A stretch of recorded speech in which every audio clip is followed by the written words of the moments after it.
Menurut Ubed S. Abdillah, dalam buku Politik Identitas, Pergulatan Tanpa Identitas, politik identitas secara umum difokuskan kepada proses menemukan perbedaan-perbedaan yang didasarkan kepada simbol tertentu, seperti kondisi fisik, ras, jenis kelamin, dan lain sebagainya.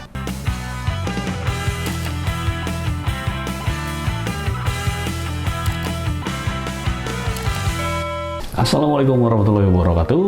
Ketemu lagi dengan gua Iksan Wahyudi. Malam ini gua akan bercerita tentang sedikit berbau politik. Apa itu? Di sini gua akan bahas tentang politik identitas yang menjadi fenomena baru di Indonesia saat ini. Oke?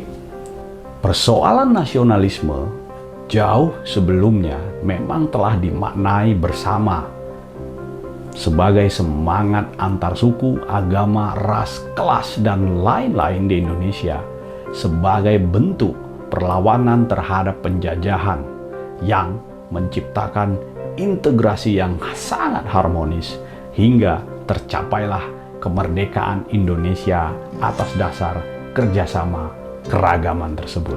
Tuntutan terhadap politik identitas dalam konteks perebutan kekuasaan semakin terbuka mengingat desakan akan keberpihakan kelompok mayoritas yang ada di masyarakat untuk senantiasa mendukung posisi politiknya. Kondisi saat ini, politik identitas di Indonesia dihiasi dengan keberagaman isu mengenai pertentangan antara kaum yang mengusung identitas nasionalisme dan kaum yang mengusung identitas agama. Dalam persoalan ini, muncul sebuah klaim kebenaran antara kedua kelompok tersebut mengenai keunggulan dan eksklusivisme dari masing-masing identitas yang mereka gaungkan.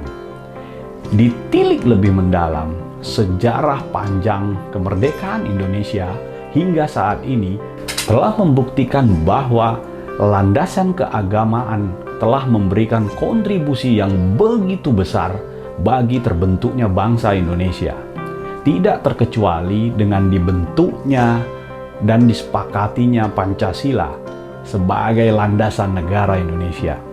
Namun begitu, perebutan kekuasaan politik telah kembali mengulang sejarah kelam dan menjadikan politik identitas keagamaan sebagai alat propaganda kekuasaan sampai saat ini. Substansi dari keberadaan politik identitas keagamaan bukanlah faktor utama yang menyumbang kehancuran integritas nasional Indonesia saat ini, melainkan identitas nasionalisme juga menjadi pemicu dari kelompok-kelompok minoritas yang merasa terintimidasi dengan kelompok agama mayoritas.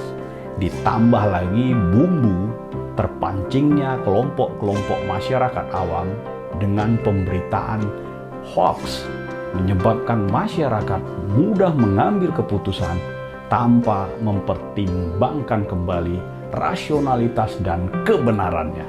Identitas agama tidak dipungkiri lagi, ini adalah merupakan pondasi dari tegaknya identitas nasionalisme bangsa Indonesia, sehingga seharusnya politik identitas di Indonesia harus ditanggapi dengan memberikan ruang dan akses yang seluas-luasnya kepada publik untuk membuktikan bahwa agama dan nasionalisme itu sejalan dan memiliki tujuan yang sama, yaitu menjaga kedaulatan negara Republik Indonesia atau yang kita sebut NKRI harga mati.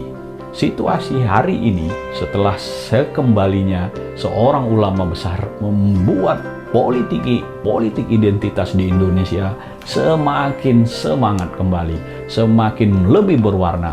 Kita harus menyikapi hal ini dengan bijak. Politik identitas ini harus kita berikan ruang komunikatif, ruang rekonsiliasi untuk mempertahankan negara Republik Indonesia ini. Oke, thank you. Itulah vlog gua malam ini. Sedikit aja tentang politik.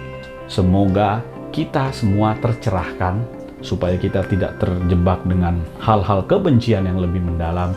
Kita berangkulan, kita saling menghargai dan memberikan ruang yang sangat hangat kepada saudara-saudara kita atau kepada teman kita yang berbeda pemikiran atau berbeda dukungan politik. Oke, thank you, see you in the next week, dan Assalamualaikum warahmatullahi wabarakatuh.